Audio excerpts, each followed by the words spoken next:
Maksud minal aidin, kita kembali lagi berstatus sebagai ahli apa? Surga. Dan itu dimulai dari saling memaafkan. Karena yang menghalangi masuk surga itu hak adami. Manusia itu kan paling kikir untuk memaafkan orang lain. Padahal kalau hak adami belum selesai, itu Allah tidak mau memaafkan. Makanya syaratnya masuk surga harus kita saling memaafkan. Ini bukan pemanasan, karena acara ini acara halal bihalal, tambah adem. Jadi tolong diralat, bukan tambah panas, tambah adem, bukan pemanasan, tambah adem, relax saja. Begini ya, karena yang diutarakan Pak Kures tadi sudah luar biasa. Saya hanya membantu referensi di antara ciri wali Allah itu asyafaqah alal khalqi kullihim, punya empati, punya kasih sayang ke semua makhluk. Bahwa takdir kita ada perbedaan itu ya wajar, tapi bahwa definisi itu nyata. Tadi beliau menyebut termasuk satu saudara atau satu komunitas dengan makhluk-makhluk Allah yang lain.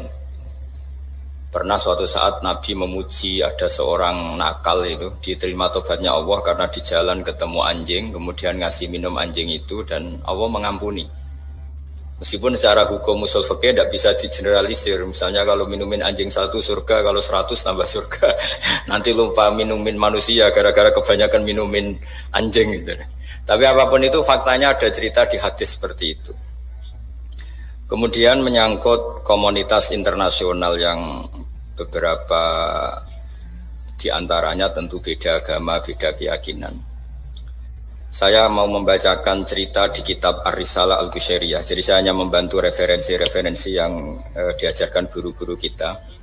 Ar-Risalah Al-Qushairiyah adalah kitab kesayangan Mbah Maimun karena dulu mbah beliau dapat ijazah dari Sayyid Umar Sato, kakaknya Sayyid Abi Bakar Sato yang punya kitab I'anatul Thalibin. Dan kitab itu dibawa ke Indonesia sampai ke saya sebagai murid beliau. Di antara yang disebut dalam Ar-Risalah Al-Qushairiyah ini Thariqatu Ahlil Ilm, kitab Ar-Risalah Al-Qushairiyah itu. Saya baca nasnya atau ibaratnya atau teksnya. Sami'tu ba'dal ulama yaqulu istadhafa majusiyun Ibrahim al-Khalil alaihi salam faqala bisyarti antuslima. Famarral majusiyu fa'awhallahu ta'ala ilaihi mundu khamsina sanatan nut'imuhu ala kufri. Falau nawal tahu lukmatan min ghairi antu talibahu bitahyiri dini. Famado Ibrahim alaihissalam ala athari hatta adrakahu wa atadhara ilaihi fasalahu anis sabab fadhakara lahu dzalik fa aslamal majusiyu. Jadi suatu saat Nabi Ibrahim itu kan terkenal Abu Duyuf, orang yang mesti menservis tamu-tamu itu. Kita tahu dulu itu tidak ada warung, tidak ada hotel, tidak ada, ya pokoknya tidak ada mall, sehingga kalau orang pergi itu kelaparan betul itu. Bahwa orang kaya pun kelaparan karena melewati padang pasir itu. Kalau sekarang kan orang mau sowan kiai makan dulu. Karena takutnya di rumah kiai kan makan sungkan. Jadi makan dulu nanti di kiainya tinggal pura-pura makan. Kalau dulu memang makan nih tamu itu wajib betul. Kalau enggak ya kelaparan betul tamu itu. Sehingga cerita suatu saat di antara tamu itu berakidah, berfaham majusi. Atau beragama majusi lah gampangannya itu. Terus Nabi Ibrahim nggak mau, saya mau ngasih makan syaratnya Anda harus Islam. Gitu. Akhirnya orang ini putus asa kemudian meninggalkan Nabi Ibrahim. Saat orang itu meninggalkan Nabi Ibrahim, Allah memberi wahyu ke Nabi Ibrahim. Orang itu umurnya 50 tahun dan dia hidup karena tak kasih makan. Terus kata Allah, mundu khamsina sanatan nut'imuhu ala kufri. Saya yang Tuhan saja ngasih makan dia 50 tahun tanpa syarat dia harus Islam. Kamu baru dimintai makan sehari mensyaratkan Islam. Walhasil terus Nabi Ibrahim ngejar orang majusi itu terus monggo makan di rumah saya. Singkat cerita terus orang majusi itu tanya kenapa Anda berubah pikiran. Terus Nabi Ibrahim cerita bahwa beliau ditegur Allah kemudian harus melakukan itu. Jadi cerita-cerita seperti itu banyak. Dulu kita dengar para kiai sering cerita ketika seorang Yahudi rumahnya diusir Amr bin As untuk pembangunan masjid. Ketika lapor ke Sayyidina Umar, masjid itu yang mengambil tanahnya orang Yahudi harus dikembalikan ke orang Yahudi.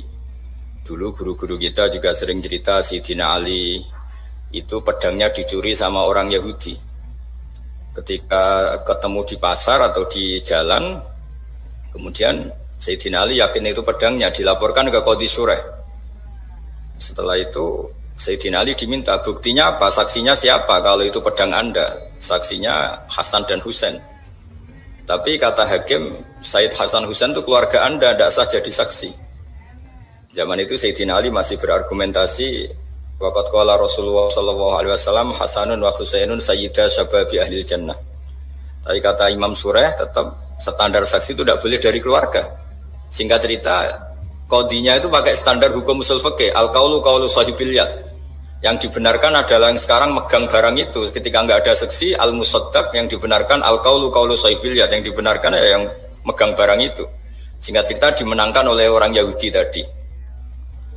Setelah dimenangkan, Sayyidina Ali agak kecewa, masa seorang Amirul Mukminin sidang di pengadilan negeri kalah. Tapi orang Yahudi tadi akhirnya insaf, sadar sampai masuk Islam, sampai beliau ngendikan bihadza taqumus sama wal ard, karena ini langit dan bumi berdiri karena keadilan itu.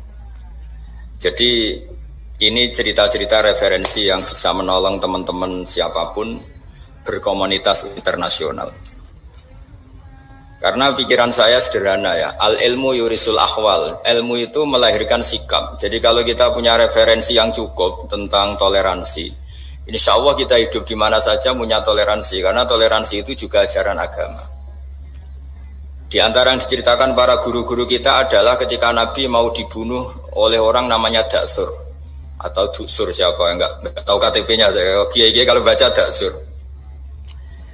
Ketika beliau sedang santai di satu tempat, tahu-tahu ada orang yang mengambil pedangnya kemudian bilang mayyamna'uka minni ya Muhammad, sekarang Anda sama saya berdua, siapa yang bisa menghalangi kamu?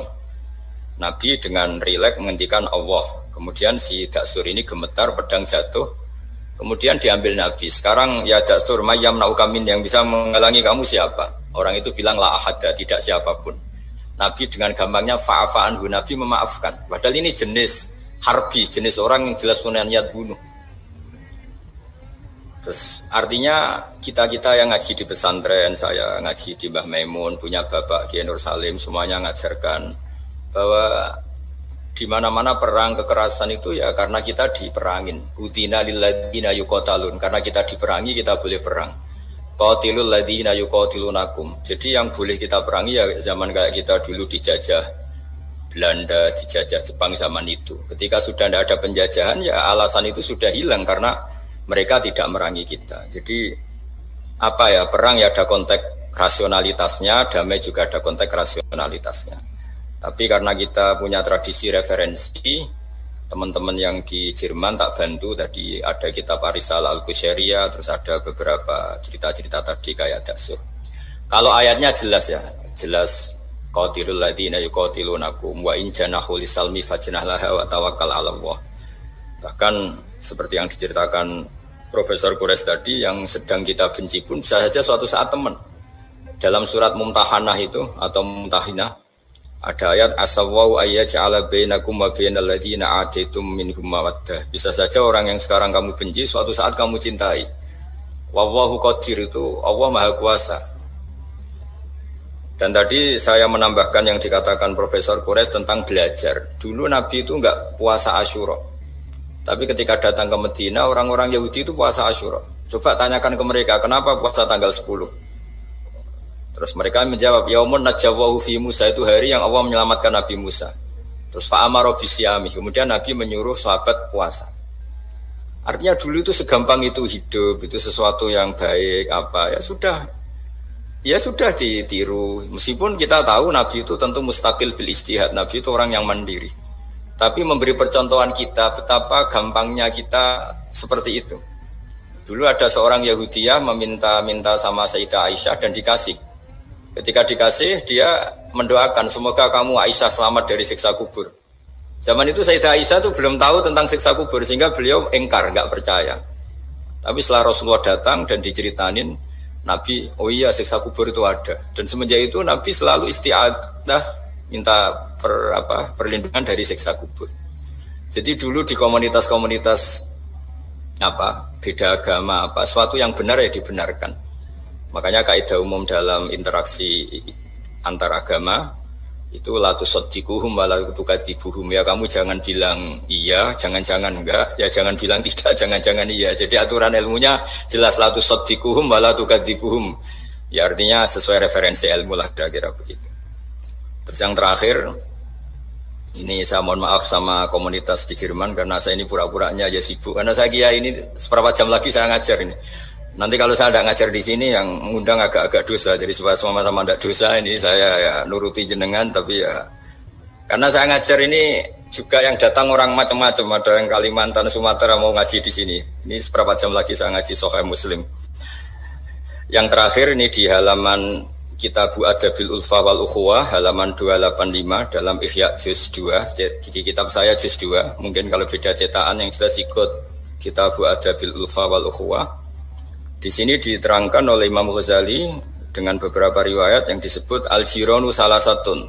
Bertetangga itu ada 3. Jarun lahu hakun wahid, ada tetangga yang punya hanya 1 hak.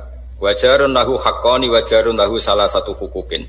Terus beliau cerita yang punya 3 hak itu ya tetangga, ya seagama, ya masih ada hubungan kerabat. Yang punya 2 hak ya tetangga, ya seagama. Terus wa amal ladzi lahu hakun wahid fal jarul musyrik. Yang punya hak 1 itu tetangga yang beda agama. Jadi intinya tetap dikasih hak meskipun beda agama. Sampai diantaranya disebutkan juga di halaman 287. Imam Ghazali ngendikan beliau berfatwa dan beliau bercerita rawahu Umar bin Shu'aib an Nabi an Jaddih anin Nabi. Terus qala Mujahid kuntu inda Abdullah bin Umar wa ghulamun lahu yaslahu syatan faqala ya ghulam idza salakhta fabda bijarinal Yahudi. Abdullah bin Umar itu sedang memasak kambing atau itu pembantunya ini sedang nguliti kambing. Itu pesannya Abdullah bin Umar, ya ghulam idza salakhta fabda bijarinal Yahudi. Nanti jangan lupa tetangga kita yang Yahudi. Ini di Ihya halaman 287. Hanya cerita kebaikan. Jadi cerita-cerita perang itu ya karena kita diperangin, tapi ya kalau kita dibaikin ya baik, itu ajaran Islam. Hatta qala dzalika miraron. Faqala lahu lima taqulu hadza. Ini pembantunya juga enggak langsung menerima. Kenapa? Saking enggak mau nerimanya diulang-ulang lagi oleh Abdullah bin Umar. Faqala inna Rasulullah sallallahu alaihi wasallam lam yazal yusina bil jar hatta khashina annahu sayuwarithu. Kenapa engkau melakukan itu ya Abdullah bin Umar? Terus beliau menjawab, Rasulullah itu selalu berpesan untuk berbuat baik sama tetangga. Tadi kita tahu kalau tetangga punya 3 hak berarti seagama, ada hubungan kerabat, hakul jar berarti 3. Ada yang seagama dan tidak punya hubungan kerabat berarti punya 2 hak, yaitu 1 agama dan kerabat. Ada yang punya 1 hak saja, ya tidak keluarga, tidak seagama, tapi karena tetangga itu juga tetap punya hak. Dan itu pun masuk kategori lam yazal yusina biljar, termasuk orang-orang yang harus kita baikin. Ya kalau di Qurannya kayak tadi ya, qatilul ladzina yuqatilunakum, boleh merangi ya yang merangi kita. Udzina lil ladzina yuqatalun, diberi hak merangi ya sama yang merangi kita, bukan yang tidak merangi kita. Terus waqala Hisham Kanal Hasanu la yara ba'san antut imal jarul Yahudiyya wan Nasraniyya min udkhiyatik. Bahkan sebagian ulama di sini disebut Hasan Basri berpendapat kalau berkorban, kalau punya tetangga Yahudi yang butuh nggak apa-apa dikasih dagingnya. Ini di halaman Ihya 287 juz 2. Jadi dari cerita-cerita itu dan referensi-referensi itu, teman-teman di Jerman tidak usah khawatir lah kalau kiai-kiai kayak kita itu berfatwa nggak boleh berkomunitas internasional nanti takut begini ndak lah. Kita bacanya ya sama seperti yang dibaca Profesor Kures, sama yang dibaca guru-guru kita. Jadi itu kalau boleh dikatakan sumbangan saya lah, bahwa di kita di pesantren itu ajaran-ajarannya juga seperti itu. Dan tadi beberapa kita saya sebutkan halamannya supaya bisa dicari, supaya tidak kelihatan hoax, juga tidak bikinan saya gitu, supaya jelas itu.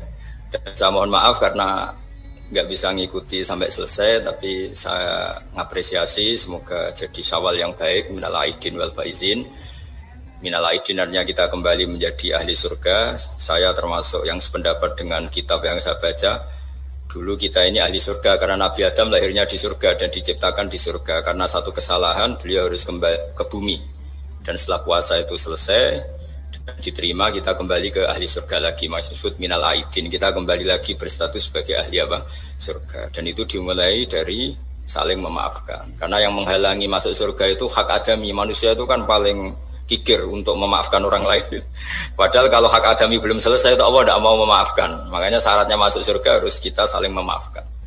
Dengan cara seperti itu, insya Allah kita minal aidin wal faizin. Jadi mohon maaf, sekali lagi mohon maaf karena saya tidak bisa ngikuti sampai selesai karena saya harus ngaji. Karena bukan papa ya, memang harus. Andaikan sunat itu mungkin saya tinggalkan. Mohon maaf sekali. Wassalamualaikum warahmatullahi wabarakatuh.